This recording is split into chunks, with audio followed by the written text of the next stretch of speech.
ان لوگوں کے لیے کیا میسج دیں گے جو یہ سمجھتے تھے کہ آپ نے وہاں اسائلم کرنا ہے؟ اب مجھے پہچان ہی لینا چاہیے.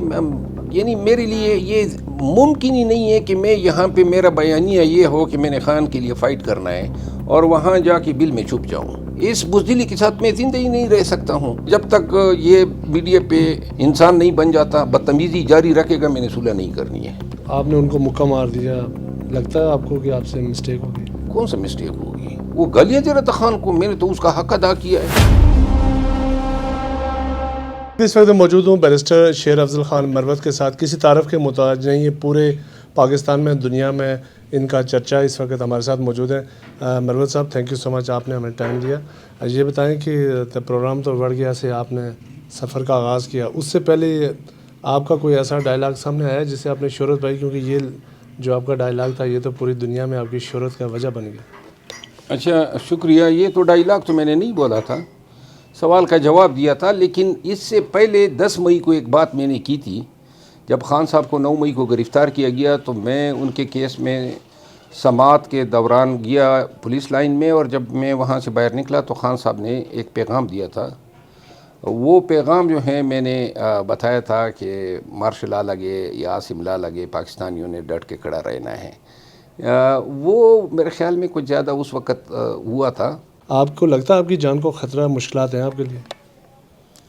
وہ مشکلات تو ہیں نا، پیش آ رہی ہیں. ہمارے ساتھ زیادتیاں بھی کی جا رہی ہیں، ابیوز آف دی پروسیس. آج بھی میں گیا تھا پشاور ہائی کورٹ، انہوں نے میرے خلاف ایک نیا کیس کیا ہے ڈی خان میں. تو پھر میں گیا ہائی کورٹ میں ریٹ کی. میں نے کہا کہ اگر کوئی اور بھی کیسز کیے ہو جن کا مجھے علم نہ ہو تو وہ بھی بتا دیا جائے. اس سے پہلے کئی پرچے کیے میرے خلاف، اغوا کرنے کی کوشش کی، گھر گرایا. یہ سارے عوامل ہو گئے تو اب جو ہے عادی ہو گئے ہیں، تو لہٰذا اب کوئی پرواہ نہیں رہی ہے. تو آپ کی لاسٹ ٹائم کب ہوئی تھی عمران خان صاحب سے؟ خان صاحب سے میری ملاقات جو ہیں وہ ٹیوزڈے کو ہونی تھی. جیل حکام نے مجھے میعاد ٹائم بھی بتایا تھا، لیکن اس دن خان صاحب کا سائفر کا کیس تھا، اور سائفر کے کیس کے دوران جن عوامل پہ میں بات کرنا چاہتا تھا وہ نہیں ہو سکتی تھی. گھر سے جیل حکام نے مجھے اطلاع دی کہ آپ آ سکتے ہیں. تو اب جو ہے جمعے کو ہم نے ٹائم رکھا ہے اور جمعے کو انشاءاللہ ملاقات ہوگی. اچھا مروت صاحب، آپ یو کے گئے، پہلے بھی آپ یو کے میں رہے، لیکن اس بار جب آپ یو کے میں گئے وہ ایک یونیک آپ کے لیے ٹائم تھا.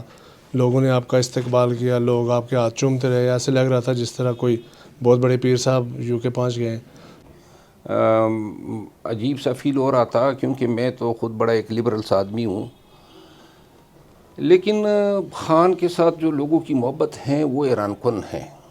جن شہروں میں گیا ہوں جتنے باری تعداد میں لوگ آئے، پھر وہاں پہ پاکستان تحریک انصاف کے جو دوست ملے، بالخصوص عامر خان کا ذکر کرنا چاہوں گا، وہ خلوص سے ملے. اور عامر خان نے یہ سارا میرا پروگرام جو تھا کنونشنز کا یہ سارے کوارڈینیٹ وہ کرتے تھے. خان کے لیے اور پھر ہمارے لیے جو محبت تھی، یقین کریں یہ ہماری زندگی بھر کا سرمایہ ہے. جو عزت ملی، جو احترام ملا، جو پیار ملا. اور میں صرف اتنا ہی کہوں گا، پیری مریدی نہیں ہے. جس طرح میں نے خان کا ہاتھ چوما تھا، لوگ یہی مجھ سے پوچھتے تھے کہ کون سے ہاتھ سے آپ نے ان کا ہاتھ پکڑا تھا، تو اس سے بھی لوگ جو ہیں اپنی ایک دلی تسکین کر رہے تھے. ان لوگوں کے لیے کیا میسج دیں گے جو یہ سمجھتے تھے کہ آپ نے وہاں اسائلم کر لینا؟ اب مجھے پہچان ہی لینا چاہیے. میں ان لوگوں میں نہیں ہیں جو یعنی میرے لیے یہ ممکن ہی نہیں ہے کہ میں یہاں پہ میرا بیانیہ یہ ہو کہ میں نے خان کے لیے فائٹ کرنا ہے اور وہاں جا کے بل میں چھپ جاؤں. اس بزدلی کے ساتھ میں زندگی نہیں رہ سکتا ہوں. میں کس طرح اپنے بچوں کو آنکھیں دکھاتا کہ وہی شخص ہیں جو خان کی فائٹ کرنے کے لیے دعوے کرتا تھا اور اب جا کے اسائلم سیکھ کر گئے. مجھے پتہ ہے یہاں پہ مجھے بہت سارے خطرات ہیں. آپ کو لگتا ہے کسی مقام پہ آپ گرفتار ہو جائیں؟ مجھے تو گرفتار کرنے کے لیے کئی کوششیں ہوئی. یہ تو میں وکیل ہوں تو بچ جاتا ہوں، وکیل ہوں تو بچ جاتا ہوں. وہ مجھے پتہ ہے کہ کس طرح اپنے آپ کو گرفتاری سے بچایا جا سکتا ہے. مروت صاحب، آپ چونکہ عمران خان کی جو حکومت تھی اس میں وزیر نہیں تھے، آپ نے عہدہ نہیں لیا، لیکن جو لوگ ان کے ساتھ وزیر تھے، مشیر تھے، جب تھوڑا سا ان کے اوپر مشکل ٹائم آئے گا انہوں نے پریس کانفرنس کی، چھوڑ گئے. فواد چودھری، پرویز خٹک، بڑے بڑے نام ہیں. تو آپ کیا سمجھتے ہیں کہ خان صاحب اگر دوبارہ اقتدار میں آتے ہیں ایسے لوگوں کو واپس ساتھ رکھنا چاہیے ان کو؟ قطعاً نہیں، اور خان خود بھی نہیں رکھیں گے، اور خان کی تو آنکھیں کھل گئی ہے. خان صاحب، آپ بہت عرصہ جج بھی رہے، آپ نے بہت مقدمات لوگوں کے سنے، آپ نے چھوڑ دیا، استعفیٰ دے دیا، اس کی کیا وجہ بنی؟ میرا خیال ہے استعفیٰ میں نے شاید دیر سے دیا. میں بیسیکلی مینٹلی خود بھی جب اسلام آباد میں میری پوسٹنگ ہوئی تو اس کے بعد یہاں پہ زندگی دیکھی. ہمارے ہاں تو اسلام آباد اس زمانے میں اسلام آباد آنا بھی ایسا تھا جیسے آپ سوئٹزرلینڈ جا رہے ہیں، کیونکہ ہم کرک میں ہوتے تھے، کوارٹ میں، ٹانک میں ہوتے تھے، یا بٹاگرام میں پوسٹنگیں ہوتی تھی. اس زمانے میں اسلام آباد آنا 2001 یا 95-96 کی باتیں کر رہا ہوں. تو یہاں پہ جب میں رہا، اس کے بعد جو ہے ہماری آمدن تنخواہ تھی ہماری کوئی 1,30,000 روپے، اخراجات تھے کوئی 2.5 لاکھ روپے. ہمارے ساتھ جو وکلاء تھے، یعنی جنہوں نے وکالت کا پیشہ اختیار کیا تھا، وہ کافی ملینز میں کماتے تھے. اور آپ جب ان کے ساتھ یعنی سرکار کی ملازمت کرتے ہیں، چاہے آپ جج ہی کیوں نہ ہو، تو لہٰذا آپ اپنے لیے کام نہیں کر رہے ہیں، پبلک کے لیے کر رہے ہیں. پھر جو ہے اس وقت کی چیف جسٹس جو افتخار چودھری تھے، وہ ہر ایک چیز میں ٹانگ اڑاتے تھے. اس کے ساتھ کچھ مسئلے میرے پیدا ہو گئے، تو میں نے پھر جو ہے استعفیٰ دے دیا. سابق وزیر اعظم میاں محمد نواز شریف پاکستان پہنچ چکے ہیں، ان سیاسی ایکٹیویٹیز کا انہوں نے آغاز کیا ہوا، دورے کر رہے ہیں. کس طرح دیکھتے ہیں ان کے واپس پاکستان آمد؟ کوئی سیاسی ایکٹیویٹیز وہ نہیں کر رہے ہیں، کیونکہ سیاسی ایکٹیویٹیز کے لیے لوگوں کا ہونا ضروری ہے. ایک مینار پاکستان پہ جلسے کیے، وہ بھی ریاست کے تعاون سے، اور پورے مملکت جو فیڈرل گورنمنٹ تھی، پروونشل گورنمنٹ، ان کے تعاون سے.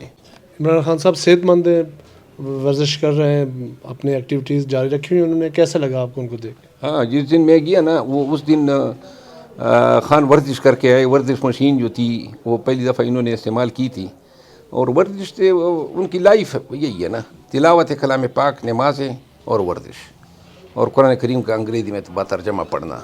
تہجد کی نماز قضا نہیں کرتے ہیں، ہیلدی لائف ہے. وہ بتا رہے تھے مجھے.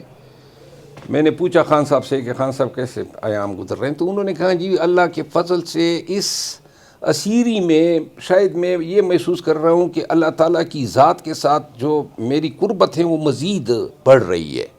تو آپ کو لگتا ہے پی ٹی آئی الیکشن حصہ لے گی، عمران خان صاحب آئیں گے، الیکشن لڑیں گے؟ کچھ ایسا لگتا؟ جی لڑ رہے ہیں ہم. کیوں لگتا؟ لگنا کیا ہے، ہمارا حق ہے، آئین دیتا ہے ہمیں.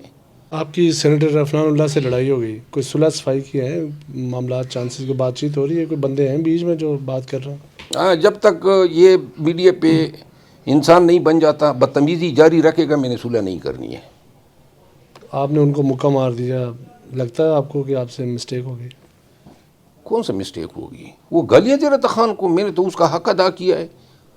یہ ڈیزرو کرتا تھا، اور اگر آئندہ کرے گا اس طرح خان کی شان میں گستاخی کرے گا. یہ کیا زبان استعمال کر رہا تھا، ان کو اندازہ ہونا چاہیے نا. اور یہ میڈیا پہ بیٹھ کے ہر ایک کے ساتھ لڑائی پنگے لیتا ہے. تھوڑا سا اس کو سبق ملا ہے، لوگوں کے ساتھ اب بدتمیزیاں نہیں کرے گا. آنے والے دور میں الیکشن لڑیں گے آپ؟ تیاری کر رہے ہیں آپ؟ اگر خان کہتا ہے تو لڑوں گا. پی ٹی آئی نے مجھے کہا ہے کہ آپ لڑ لیں قومی اسمبلی پہ. میں اس پہ ابھی سوچ رہا ہوں. یہ تھے عمران خان کے وکیل، بڑے دبنگ اس وقت عمران خان کی وکالت کرتے ہیں. ان کا کہنا ہے کہ آنے والا دور پی ٹی آئی کے، ہم الیکشن میں حصہ لیں گے اور عمران خان کے ساتھ چٹان کی طرح کھڑے ہیں. جی اب خبر آپ کی دسترس میں، ہر وقت بر وقت. ابھی سنو نیوز کے یوٹیوب چینل کو سبسکرائب کیجئے، بیل آئیکن پر کلک کیجئے اور باخبر رہیے ملکی اور بین الاقوامی حالات سے یقین کے ساتھ.